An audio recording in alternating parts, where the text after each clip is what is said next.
Hi நண்பர்களே, வணக்கம். எல்லோரும் எப்படி இருக்கீங்க? நலமாக இருக்கீங்களா?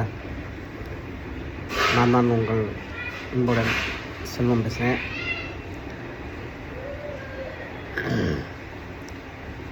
இன்றைக்கி என்னென்னா, உலக அளவில் ஈரான், இஸ்ரேல், அமெரிக்கா போர் தான் பற்றி தான் பேச்சு அதிகமாக போயிட்டுருக்கு. இந்த போரில் பார்த்திங்கன்னா நிறைய அப்பாவி மக்கள் இறந்துட்டுருக்காங்க. நிறைய குழந்தைகள் இறந்துருக்காங்க. அதனால் அவங்களுக்கு எனது இரங்கலை தெரிவித்துக் கொள்கிறேன். இது முற்றிலும் தவறானது. இந்த போர் நிறுத்தத்தை கண்டிப்பாக அமெரிக்காவும் இந்தியாவும் தலையிட்டு நிறுத்த வேண்டும் என நான் உலக மக்களின் சார்பாக கேட்டுக்கொள்கிறேன்.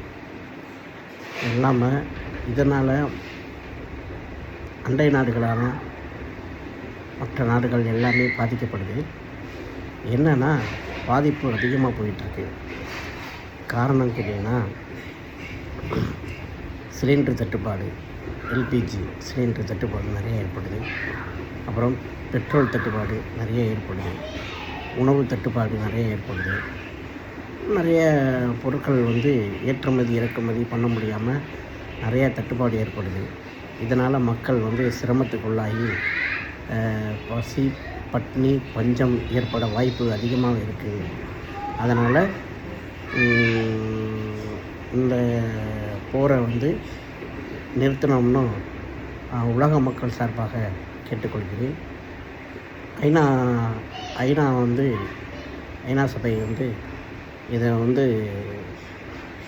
எனது கோரிக்கையை, உலக மக்கள் கோரிக்கையை முதன்மை எடுத்து இந்த போரை நிறுத்தணும்னு கேட்டுக்கொள்கிறேன். அது மட்டும் இல்லாமல் அப்பாவி மக்கள் நிறைய பேருடைய உயிர்கள் பறிபோய் கொண்டு இருக்கிறது.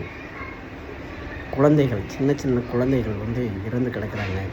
பள்ளிக்கு போகிற குழந்தைகள் இறந்து கிடந்தாங்க. இவ்வளோெல்லாம் பண்ணிகிட்டு இருக்காங்க. எத்தனை உயிர்கள் கொல்லப்பட்டு இருக்குது. இது கடைக்கோடியில் இருக்கும் நாங்கள் ரொம்ப மனசு இறங்கி அழுது கொண்டு இருக்கிறோம். அந்த துயர சம்பவத்தெல்லாம் பார்க்கும்போது என்னடா உலகம் இப்படி இருக்குது. இந்த உலகத்தில்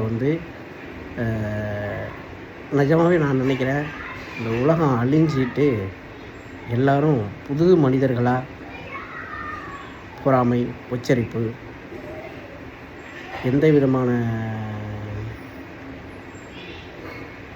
தீங்கும் இல்லாமல் இந்த பூமி உருவாகணும், உயிரினங்களும் மனிதர்களும் உருவாகணும்னு நான் நினைக்கிறேன்.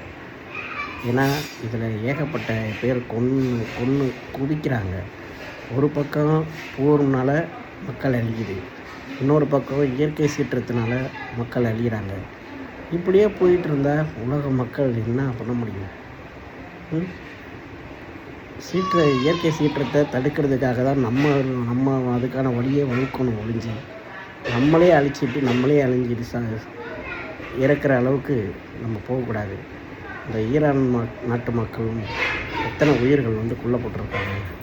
அதனால் இந்த போரை ஸ்டாப் பண்ணிவிட்டு பெட்ரோல், டீசல், உணவு தட்டுப்பாடுக்கு இல்லாமல் வழிவகுக்கணும்னு நான் உலக மக்கள் சார்பாகவும் ஐநா சபை சார்பாகவும் நான் கேட்டுக்கொள்கிறேன். நன்றி, வணக்கம்.